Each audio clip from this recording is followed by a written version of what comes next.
What's going on today, guys? Welcome back to an episode of Plugin Noir. It's not quite another episode of Plugin Police, because tonight we're solving a murder.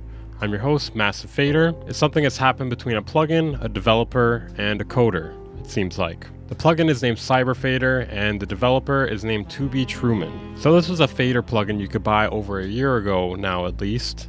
It's hard to say exactly when it came out. Almost all information about it has been wiped from the internet. I know, a fader plugin, that sounds extremely dumb.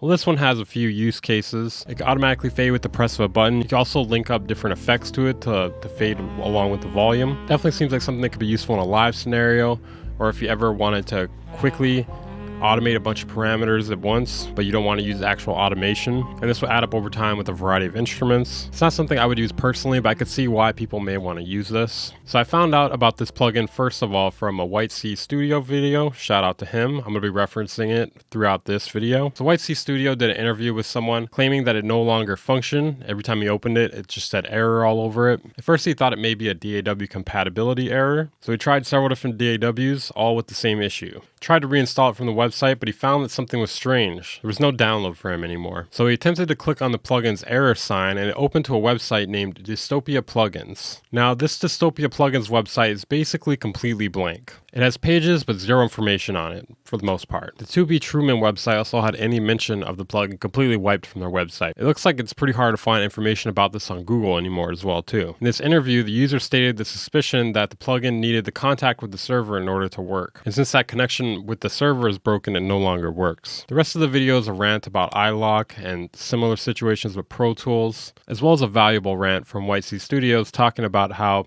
he'd rather turn his back on a company than all of his subscribers, which I wholeheartedly agree with. Now, some theories popped out in the comments section, whether that it was a scam or that the developer or coder or licenser had died, which all seemed possible originally. Now, I did some of my own research, and the only information I could find on this website with the domain name was on the privacy policy, and it said, "We take no responsibility for anything that happens to you." What do they mean by that? I have no idea, but I hope nothing happens to me. This plugin was originally on kvr.com, and it looks like now it says none plugin by none. If you look in the search results, so it originally did come from 2B Truman. I also found that there are two other websites created by Dystopia Plugins. The first being a WordPress site with no domain name or pretty much any other information on it except for the about section that says, "Hi, I'm Marco." And it's got a contact section, about section, plugin section, which is empty. It has some projects in it, but they're all protected for some reason. I also found a Dystopia Gumroad page that has what appears to be a distortion plugin that costs £29 and it has 0 ratings. The story doesn't end there though, because there was an update posted on their website earlier today. It says, "Sadly, Marco Aston, UK, the coder of my plugin Cyberfader bombed it with a timed crash, destroying my business and starting a similar company using a stolen name and stolen ideas.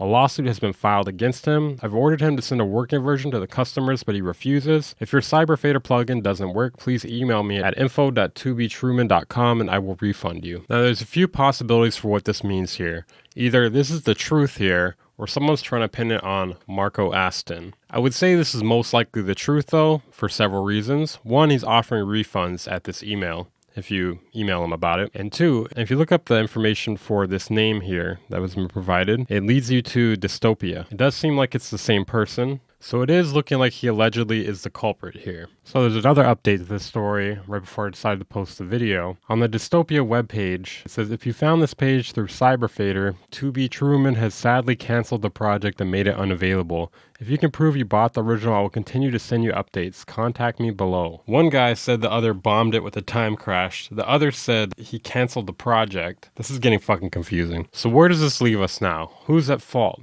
I really don't know, but honestly, I think they should try to come to a compromise because the customers are the only ones that suffer here. And it won't help either of their businesses. This Dystopia guy seems to think that people coming from the Cyberfader page are still willing to check out his new plugins after this. And for all we know, another coder could go rogue for 2B Truman, or we could be worried about Dystopia going rogue again, if that's what really happened here. Again, we don't really know exactly what's happening. It's a he said, she said sort of thing, or he said thing. So what is there to learn from this?